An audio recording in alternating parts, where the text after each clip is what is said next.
సముద్ర రాక్షసి గురించి ఎప్పుడైనా విన్నారా? ఈ కాలంలో దయ్యాలు రాక్షసులు ఏంటి అని అనుకుంటున్నారా? అయితే ఈ స్టోరీ మీరు ఫుల్గా తెలుసుకోవాల్సిందే. సముద్ర లోతుల్లో ఏదో జరగబోతుంది అనే విషయం ఇప్పటికే సోషల్ మీడియాలో చాలా హల్చల్ చేస్తుంది. లేవియాతన్ అనే ఒక పెద్ద పాము సముద్రంలో తిరుగుతూ ఉంది అని ఇప్పటికే ఎన్నో సోషల్ మీడియా ఛానల్స్లో వీడియోలు టెలికాస్ట్ అయ్యాయి. మరి ఇందులో ఎంత నిజం ఉంది? దీని గురించి ఫుల్ డీటెయిల్స్ ఈ వీడియోలో చెప్పుకుందాం. అంతకంటే ముందు మాదొక చిన్న రిక్వెస్ట్. మీరు మా ఛానల్ సబ్స్క్రైబ్ చేసుకోకపోతే వెంటనే సబ్స్క్రైబ్ చేసుకోండి. పక్కనే ఉన్న బెల్ ఐకాన్ క్లిక్ చేస్తే మేము వీడియో అప్లోడ్ చేసిన వెంటనే మీకు నోటిఫికేషన్ వస్తుంది. కామెంట్ సెక్షన్లో మీరు ఇంతవరకు ఎప్పుడైనా పాముల్ని చూసారా లేదా అనేది కామెంట్ చేయండి. ఇప్పటికే డూమ్స్డే చేపల గురించి, ఓవర్ ఫిష్ గురించి సోషల్ మీడియాలో రకరకాల స్టోరీలు వస్తూ ఉన్నాయి. సముద్ర గర్భంలో ఉండే జీవులు బయటకు వస్తున్నాయి అంటే ఏదో చెడు జరగబోతుంది అని అందరూ అనుకుంటూ ఉన్నారు. ఓవర్ ఫిష్ సాధారణంగా సముద్రపు అడుగు భాగంలో అంటే 60 నుండి 100 మీటర్ల దిగువన నివసిస్తుంది. ఇది ఓషన్ సర్ఫేస్ మీదకు చాలా తక్కువగా వస్తుంది. అలాంటిది ఈ మధ్య మెక్సికో సముద్ర తీరంలో కనిపించింది. అయితే ఇది మొదటిసారి కాదు. ఓవర్ ఫిష్ ఎప్పుడెప్పుడు కనిపిస్తూ ఉందో ప్రతిసారి కూడా ఏదో ఒక పెద్ద ప్రకృతి వైపరీత్యం జరుగుతూ వచ్చింది.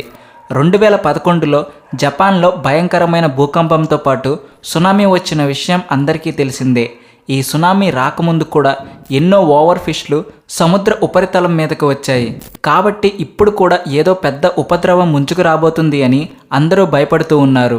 అయితే ఈసారి కేవలం ఓవర్ ఫిష్ మాత్రమే కాదు, black sea devil angler fish కూడా మనకి ఓషన్ సర్ఫేస్ మీద కనిపిస్తూ ఉంది. ఇది కూడా అకస్మాత్తుగా సముద్రం నుండి బయటకు వచ్చింది. ఈ చేపలు సముద్రంలో 600 నుండి 4500 మీటర్ల లోతులో నివసించే ఒక భయానకమైన చేప. ఇక్కడకు సూర్యకాంతి కూడా చేరుకోలేదు. కానీ ఇప్పటి వరకు అంటే మన హిస్టరీలోనే ఫస్ట్ టైం ఈ చేప బయటకు వచ్చింది.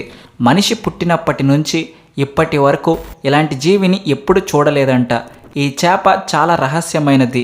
ఇక ఈ విషయాన్ని పక్కన పెడితే ఈ మధ్య కేరళ ప్రాంతాల్లో జరిగింది తెలుసుకుంటే మీకు ఖచ్చితంగా రోమాలు నిక్కబడుచుకుంటాయి.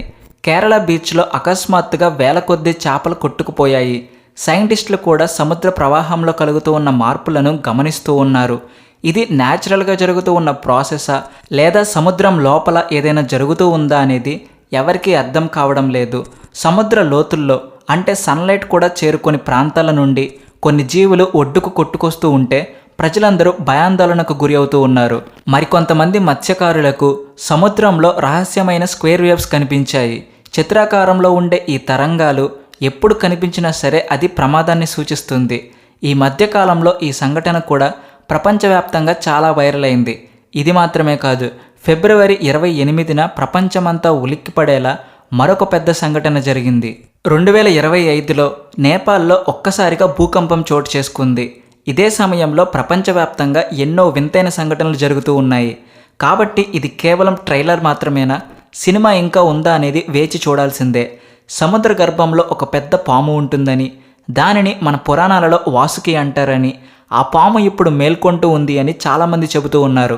ఎలాగైతే ఒక పెద్ద ఆస్టరాయిడ్ తాకడం వల్ల ప్రపంచంలో ఉన్న డైనోసార్లన్నీ అంతరించిపోయాయో అదేవిధంగా ఈ పెద్ద సముద్రజీవి బయటకు రావడం వల్ల మానవాళి మొత్తం అంతరించిపోతుందా అనే అనుమానాలు కూడా కలుగుతూ ఉన్నాయి.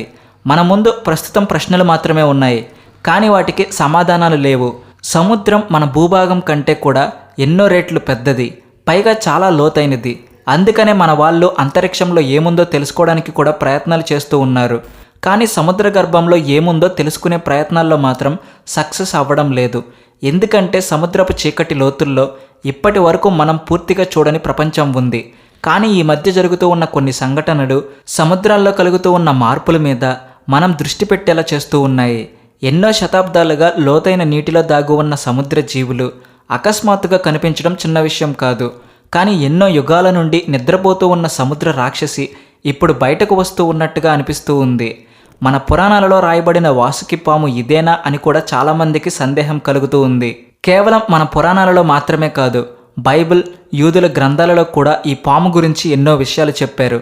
దీనిని వినాశకార సముద్ర రాక్షసి అని బైబిల్లో రాయబడింది. ఈ భారీ పాముని మనం పట్టుకోవడం సాధ్యం కాదు. అది మన చేతికి చిక్కదు. దాని ఊపిరి నుండి మంటలు వస్తూ ఉంటాయి. డ్రాగన్ లాగా దాని కళ్ళు చింతనిప్పుల్లాగా మండిపోతూ ఉంటాయి. బైబిల్లో 27వ అధ్యాయంలో యెహోవా తన కత్తితో ఈ పామును నాశనం చేశాడు అని చెప్పబడింది. ఆ పాము తనకు తాను చుట్టుకుని సముద్రపు లోతుల్లోకి వెళ్ళి దాక్కుంది అని రాయబడింది. ఇక యూదుల మత గ్రంథంలో కూడా దీని గురించి చర్చించారు. సముద్రంలో అత్యంత శక్తివంతమైన ప్రమాదకరమైన జంతువుగా దీనిని వర్ణించారు. ఇది సముద్రంలో గొప్ప విధ్వంసం కలిగిస్తుంది. అందుకనే సముద్ర గర్భంలో ఉండే వేలాది జీవులు సముద్ర ఉపరితలం వైపు వస్తున్నాయా అని కూడా కొంతమందికి అనుమానాలు కలుగుతూ ఉన్నాయి. ఈ ప్రపంచానికి అంతం దగ్గర పడిందని, ఏదో పెద్ద ప్రమాదమే ఎదురవబోతుంది అని అందరూ భావిస్తూ ఉన్నారు. అయితే పురాణాల కథలను మనం పక్కన పెడితే సైన్స్ పరంగా కూడా ఈ పాము గురించి శాస్త్రవేత్తలు ఎన్నో విషయాలు చెబుతున్నారు. సముద్రంలో ఇంకా 80% భాగాన్ని మనం అన్వేషించలేదు. లోతైన సముద్రంలోని ఏ రహస్యాలు దాగి ఉన్నాయో మనకి తెలియదు. 2020లో శాస్త్రవేత్తలు ఇంతకుముందు ఎప్పుడు చూడని సముద్రపు చీకటి లోతులలో ఇలాంటి జంతువులను, జీవులను చూశారు. కానీ ఆ తర్వాత మళ్ళీ ఇటువంటి జీవులు కనిపించలేదు. అయితే సముద్రంలో మనకి తెలియని మరికొన్ని భయంకరమైన జీవులు ఉండొచ్చు అని శాస్త్రవేత్తలు కూడా అంచనా వేస్తున్నారు. వాటి గురించి మన దగ్గర ఎలాంటి ఇన్ఫర్మేషన్ లేదు. ఆ జీవులు ఎంత భయంకరమైనవో చెప్పడానికి మన దగ్గర ఆధారాలు కూడా లేవు. ఇక మెగాలోడన్ అనే అతిపెద్ద సొరచేప గురించి చెప్పుకోవాలి. ఇది 15 నుండి 18 మీటర్ల పొడవు ఉంటుంది. ఈ చేప అంతరించిపోయింది అని అందరూ నమ్ముతూ ఉన్నారు.